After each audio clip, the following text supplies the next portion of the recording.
Quasi 5 ore di interrogatorio, un faccia a faccia tra i magistrati e Gianni Zonin. L'ex presidente della Banca Popolare di Vicenza è uscito dalla caserma della Guardia di Finanza in Contrada San Tommaso alle 2 del pomeriggio.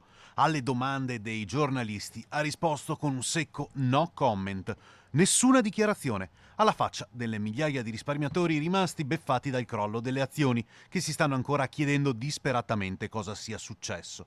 I PM Salvatori e Pipeschi, dopo che gli altri 8 indagati si sono avvalsi della facoltà di non rispondere, ora hanno in mano le dichiarazioni dell'imprenditore di Gambellara, che da alcuni mesi, per sfuggire alle polemiche, ha deciso di vivere negli Stati Uniti. La durata del confronto fa pensare che gli investigatori abbiano voluto sondare a fondo i punti oscuri di questa vicenda.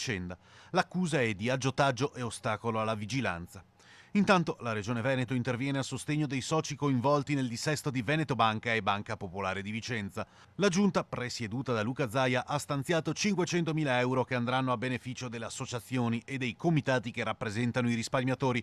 Sono stati stanziati inoltre altri 100.000 euro per il sostegno psicologico alle persone coinvolte nella crisi. È appositamente stato costituito per questioni legali, giudiziarie, quindi per tutte le azioni che sono intraprese per difendere e tutelare i loro assistiti o anche nei tavoli di conciliazione che sono in itinere, quindi solo per procedimenti di questo tipo, quindi procedimenti giudiziali legali. Banca Popolare di Vicenza ha intanto in giornata deciso di prorogare al 28 marzo il termine ultimo per aderire all'offerta di transazione, arrivata fino a questo momento al 70%.